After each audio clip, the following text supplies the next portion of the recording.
Okay, hi everyone. I'm Sarah Shuey. I am the CEO and founder of Happily, which is the largest and most diverse network of independent event producers. And every Wednesday at 2 p.m. PST, I hop on live. I infiltrate your LinkedIn and your YouTubes and bring up a friend and a colleague of mine to have a conversation about something new, innovative, exciting, different, scary, whatever is happening in our crazy, newly normal world today. And I'm really excited because today I'm bringing up Courtney Nichols of Disco Dining Club, and I'm just going to show her video here for a half second.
Oh my God, amazing. So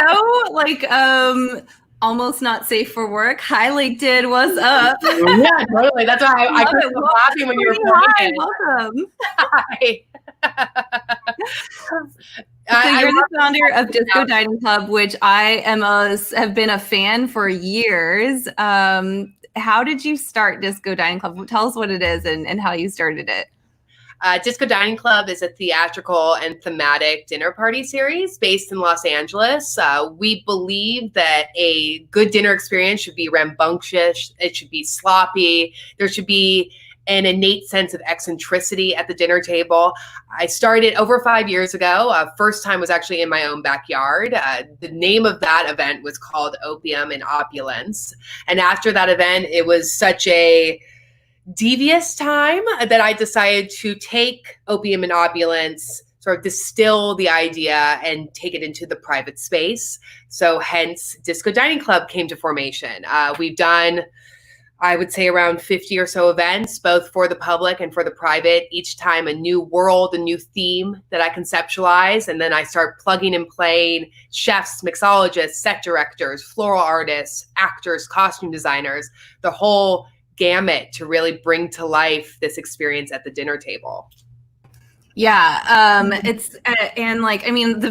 opening video sort of shows like the level of like you build universes, right? Like really detailed worlds. Like what's your process like for creating, and you create this universe and it's this pop-up kind of dining experience, right? And then it vanishes. So I think that's really interesting. Like, what is your creative, process like how do you come up with an idea? Then, how long does it take to develop, and what do you do to create a disco dining experience? There's no real format in which I create Disco Dining Club. I would say 80 to 90% of the time, I'm just going through a moment of obsession. I love to consume a lot of culture, hence why our taglines consume everything. I'm constantly watching movies, listening to new records, when we could go out, going to opera, going to modern dance, just really taking in the brevity that is modern culture. And so I love to express a more traditional theme, but influence it with modern archetypes. So I usually build upon maybe a moment in literature, a moment in film, a moment in music, and then I instill it with a Disco Dining Club sensibility of modernity. It's awesome because I think even like I went to like the Dorian Gray thing, right? And it was like which did feel so modern, but also like transported into this like time like 100 years or something ago, right? Exactly. And I think it's the way that you the costumes, also sort of like the level of food. Like here's like a picture of some performers essentially. How do you work with talent and performers? I do have, I would say, 10 or so performers I might go to. If you notice the mime, it's a sister duo. They're both mimes, and they are one of my go-to performers. I think that really any moment's a good moment for some mime action. But when it comes to others that are more specific to the theme itself, I approach them either in person or via Instagram, and I ask them, and I give them the platform actually to sort of be fully expressive, to do what they want. All they know is that this theme is in place and every diner is being welcomed into that world. So instead of it being dinner theater, there's no real planned dialogue. The idea is more that you are a guest at this person's dinner table.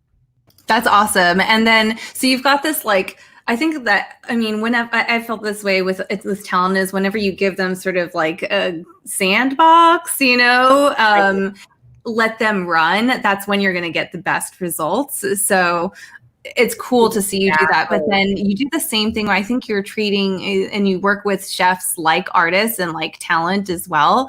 And we get these like really amazing, like cuisine, like hilarious sometimes, like cuisine experiences. Like tell us a little bit about, this is a urinal, right? So what urinal? Yes. That was from Surrealist Edition. We served one of our cocktails for the after party out of a urinal, an homage to the Surrealist art form.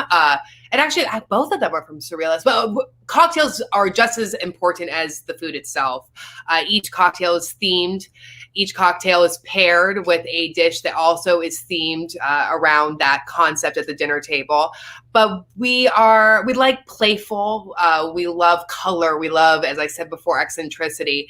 So I allow our chefs, mixologists, or even our brands that sometimes come in when it comes to liquor to have the platform to do something that they might not be able to do in their normal workplace, in their kitchen, or even at their normal bar job. We really let them let their freak flag fly. Ooh, that's a tongue twister. Freak flag fly. I know, I can't even. That's really hard, actually. It's the L's that get me. Exactly. And so how have you been dealing with, like, I mean, you're building universes, and part of the magic of Disco Dining Club is like actually physically being present. So how has it been for you? And especially as like a pop-up dining experience, like how have you pivoted? How has that experience been going? Deeply hilarious to a certain extent. The first couple months of quarantine, I dealt with more high-level issues, such as writing down our core values, really stepping back and looking at Disco Dining Club as a whole, and really assessing what would be our next steps when we do, and if we do, come back in a larger format. Obviously, that time has extended and extended and extended, but it was really lovely to see the larger picture. And then I did small steps at launching our e-commerce platform. We first did a collaboration with an extraordinary florist under new management, and that was a petals and poppers delivery. So everybody got a really outlandish floral arrangement, as well as a bottle of poppers, which was very much a Disco Dining Club thing. And then we also released— But you're not like sending people actual drugs. Poppers are legal. What? Poppers are legal? Yeah. What? They are. I don't know. Maybe I never had a pop. Sorry, what is a popper? Now I'm like, I don't know. A popper is a quintessential club drug that became quite popular in the 70s because at the time you actually popped where the popper was, and it would make that noise, and then the inhalant would come out. But it's never been. It's never made illegal. So we work with the original Poppers House out of Austin, Texas. And they make a specialty brand that is better for you, doesn't have all the additives, doesn't have as many chemicals, and also smells a little better because the smell of poppers is, as you would expect, very chemically. Wow. So, yeah. That's amazing. LinkedIn will care about poppers, but here we are. I mean, whatever. Everyone's on LinkedIn. I once like got, I mean, whatever. No, I'm not going to like associate people with different things, but you'd be surprised. The people that are like friends of mine on LinkedIn, they're like events people just in general, right? Like we're all like, very like voyeuristic. We explore, we experience so many different things. Yes. Open-minded people. And there's probably a 99.9% chance if you identify within the queer realm that you know what poppers are. And for those who didn't know what poppers were and thought they were going to get Chinese poppers or something that you would get at New Year's, it was a lovely surprise. And all deliveries came with the Disco Dining Club Indulgence Manifesto, which is a new little zine that I produce. And that in the zine includes a do's and don'ts of poppers consumption. So my God. I made sure that it was safety guidelines in place. But what was so lovely about that is the first foray into e-commerce is that fresh floral arrangements and poppers went out in Los Angeles. And then we also did a dried floral arrangement with poppers that went out nationwide. So I was having consumers in Fort Lauderdale and Chicago and New York for the first time, which was really lovely because I necessarily know. I mean, I knew that they followed me online, but I didn't know if they would have interest in one of our items. So it was really extraordinary. Yay! I love the expansion into like new markets that this is offered. That's so cool. Exactly. I'm sure everybody that's been obsessing over you and like all of your curation is very excited to be able to like bring that home, right? Precisely. And everything that we offer does have a dose of whimsy, and it's silly, and it's all about really embracing the oddities of life. We also debuted a branded Consume Everything rolling papers for those who smoke of any variety, which will always be up on the platform. But then we, as I'm sure you'll discuss, we debuted singing telegrams a few weeks ago. Yeah, I was going to ask you just exactly about that right now, because singing telegrams, I mean, makes so much sense nowadays to like hire someone to like go and delight them in some way. But what is your version of a singing telegram? Because when I think of singing telegram, I wanted to hire them many times, like over my events career. But then you go and you look it up and it's like kind of sketchy, like and lame. So how do you do it? It was a perfect moment. I had just recently finished rewatching The Fisher King, which is an amazing Terry Gilliam film, which has a singing telegram in it that is extraordinary. So I was already thinking about this concept of the singing telegram. And then I came to learn of a punk collective, a vaudeville punk collective called Some Cult. And they are a group of that's one of an artistic rendering of one of our singing telegrams. And they are a mass collective of musicians, of freaks, of weirdos, self-proclaimed freaks and weirdos. And all their costuming is already fully masked, fully gloved. And I had met with them before COVID hit, and we were talking about doing a coming out dinner party with their creatures. And then I was sitting with myself after watching Fisher King. I was like, wait, this might be the perfect marriage of something I've already wanted to revamp and their already instilled aesthetic. So we decided to debut this offering, and it's been— Oh my God. Yeah. This is them, right? Yes, exactly. Oh my gosh, they're so cool. Yes. And they very much speak to the Disco Dining Club vibe. They're weird, they're funky, they're not what you would think when a singing telegram arrives. And also, photos really don't do it justice. There is something truly magical about having a bunny rabbit arrive on your front doorstep. I mean, it takes people out of whatever humdrum space they were in and really brings them to some place that is magical. That is super cool. And I booked a dinner for Pride Month, I think the theme was, and it was awesome. I felt like I got like crazy amount of value. Just so you know, I think you could probably charge double or triple. Like it was so worth it. And it was cool. Like what I got, and I'm sure you've iterated a couple of times since, but the experience was awesome where like someone came to my door. We actually used the box. Like the box is incredible, right? I know. It's We for raised laundry, up box. It had cute little like rainbow heart stickers. I love that. And then there was like all these, there was decorations for our table. We got wine. We got like a 4-course meal, I think. And it was delicious. And the cute instructions with like the playlist for like how to cook it and like what to listen to. I mean, Coco and I had like the best time that night, and it couldn't have come like at a better time because like, I think it came on a Friday, and I was like, what are we going to make for dinner? And like literally like the doorbell rang and I was like, oh my God, this is amazing. So how are you doing those regularly, or was that just, what is that like? There is a new delivery service in Los Angeles called Hits Kitchen. And when they debuted, they were more produce driven pantry staples that you would order every week.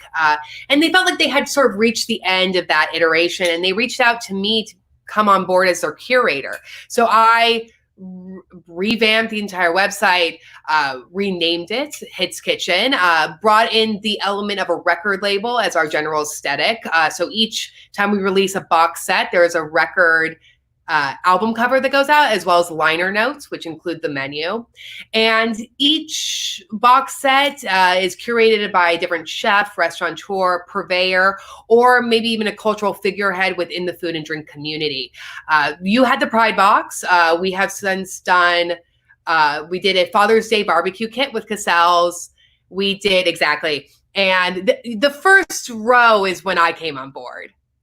And so we're teasing at the one that's going to be released on Monday, which is an Italian Sunday supper with a Top Chef alum, which is going to be spectacular. Think like Parmesan flakes, red checkered tablecloth, all that vibe. So each time it's a new theme.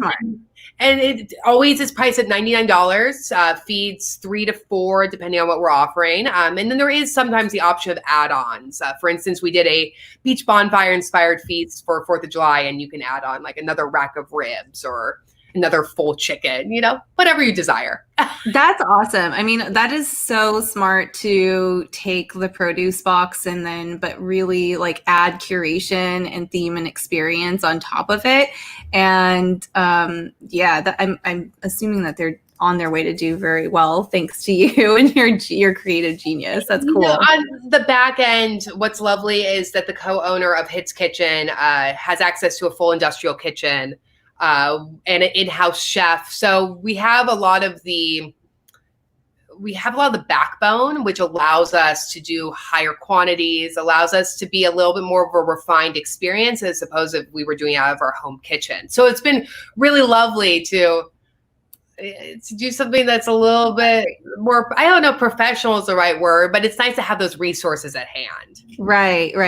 And then like, are you gonna be doing this like not just in LA but also in other spaces, or how are you? I mean, I would love that. Right now we're gaining momentum. We're trying to figure out just exactly where our numbers lay. Again, it's delivery box, so there is that added hurdle of making sure that you can, let's say if our numbers are at 70, how do we deliver 70 boxes in a 3-hour window? These are things that I never thought I would have to learn, but all of us who are now doing deliveries are all of a sudden have to learn routes like we're UPS men. It's fascinating. That's awesome. That's really exciting. And it's just, I mean, operational issues is a sign of growth. So that's really cool. Exactly. What else is next? Can you tease out anything that we should be excited for? Yeah. So the Hits Kitchen that we had just discussed is obviously food and drink focused. Now, Disco Dining Club with a producer out of Portland and Los Angeles named Blake Shine. We are debuting Of the Night, colorful provisions for intentional nights in. And they are parties in a box. We are debuting 3 thematic party boxes next week. One is themed around psychedelia, one is 90s sleepover, and the other is garden gnome. And each box includes, based on the theme, food, drink, decor, some element of costume, as well as an activity. So there is a level of immersion that we're really trying to replicate within the home space. And every other week or so, we'll be debuting new themed boxes. Should be fun. I am totally like putting your URL up like right now because like people need to, I'm sure people are like, wait, how do I get this? Like, so I love taking the party in the box. Like I love you doing the party in a box because first of all, like just having experience even like the dinner thing, it's going to be so cool. I love that you added costumes. Like, is it a full costume? Like, am I going to get like a cape or, you know, what?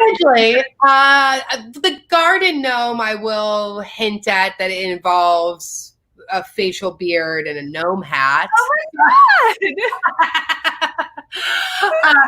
And there is the option of some add-ons if you really want to elevate the experience. We have a lighting package that's specific to each themed box, as well as a birthday package. So if you are delivering this to yourself or to another and it's their birthday, you can add on this extra fee and we'll deliver birthday cake, champagne, all that element of surprise. And additionally, we have, which I completely forgot to mention, a photo backdrop add-on. So if you want your living room to literally look like the theme of that particular package, you can add that on as well. Awesome. Do you have a launch party for this planned? I mean, right now we're just going to send it out into the universe and see what the response is. Again, operational issues of seeing how it goes in terms of deliveries. Also, we're based here in LA and Portland. So we're tapping into a new market up north. And then I would love to do launch parties. I mean, I want to do it. I want to do your launch party. Like seriously, at least the virtual one. You can do your in-person one, but I want to do your virtual one. Yeah, we should do a virtual launch party. Okay. Yes. Yeah. Yes. We're going to like bring like musicians, like do the whole thing. Like everyone, it should be a big dance party and everyone wears their costumes and just like throws down. Okay, I've been to this. It'll be a soft launch next week, and then we'll do the formal launch. Okay. Yeah. Well, I'm so excited for you. And congrats. Thank you. I mean, pivoting is no small feat, and like you've been doing it, like not only like just with your business, but I feel like you're really like innovating in your industry, which is exciting. That's amazing to hear. It's been an interesting road to figure out what feels authentic, genuine, and something that I earnestly want to do. I'm not forcing myself to do. Yeah, and the expansion in the middle of it, so cool. Okay, so we're at almost 5 minutes to close the show, and I close out the show every show that I do with a game that I invented, which is called Good Name Bad Search. And what I did is I went on LinkedIn and I searched your name, and I don't know if you've ever searched your name before. It's like you totally have, right? I on Google, but not on LinkedIn. Oh yeah, cool. Okay, so then there are a lot of Courtney Nichols, and even with the CHOLS, which I don't know. I thought like maybe there wouldn't be, but I picked. I pulled out 3 of them, and then I'm going to show you what their jobs are, and show you their faces, and then you're going to guess what Courtney Nichols does what. Okay, love that. Okay. All right. So hold on. Let me pull this up. All right. So first of all, I'll tell you what the roles are. Okay. So we have one person who's a recruiter, one person who's an acrobatic rigger, and one person who is a vitamin CEO. Vitamin C. Okay. Okay, ready? Yeah. Here we go. Boom. Who is the recruiter, the acrobatic rigger, and who's the vitamin CEO? Okay, I'm going to go with center vitamin CEO. Woman with her hand on her face, the acrobatic. And blonde-haired is which I forgot, whatever the third one was. Recruiter. Yeah, let's go with that. Okay, so recruiter, vitamin CEO, acrobatic rigger. Yes. Here we go. Boom. Actually, the vitamin CEO and the recruiter are separated. Oh my God. This is funny. I like that game. Well done, Sarah. Thanks. It's my segue into being like, now go follow the really cool Courtney Nichols on LinkedIn, the CEO of Disco Dining Club. I also feel like you should make friends with the vitamin CEO lady, because that actually her vitamins are pretty good. Like, I've had them, and you guys should collaborate too. Totally. Yes. I probably need some more vitamins in my life anyway. Who needs vitamins when you have poppers is the real question. But accurate. Yes. Yes. Okay, it's always so much fun to see you. Likewise. Congratulations. I'm so excited for you, and I'm excited for me and all of my friends who are going to be part of your future disco dining club, disco at the door situations. Oh, yes. Thank you, Sarah. So much fun consuming everything with you. Thank you. Bye. Oh my gosh, isn't she hilarious? She's amazing. Okay, so that was Courtney Nichols. Make sure to follow her. Definitely check out Disco Dining Club. It's just wonderful. Oh yeah, Danielle Lasky's already like, I'm so excited. I was wondering what to do for my birthday this year. Courtney's got your back. And so let me see. Next week, I'll be with another friend of mine. But I guess like I'd love to invite you all to come tomorrow to our happily hours. So every Thursday at 5 p.m. PST in Zoom. It's a more interactive experience where I host another game that I play, but you get to actually win money at the games that I play, which is fun. And then we have a live musical performance. And so tomorrow we're going to be with Hema Castro, and let me show you Hema. She's amazing.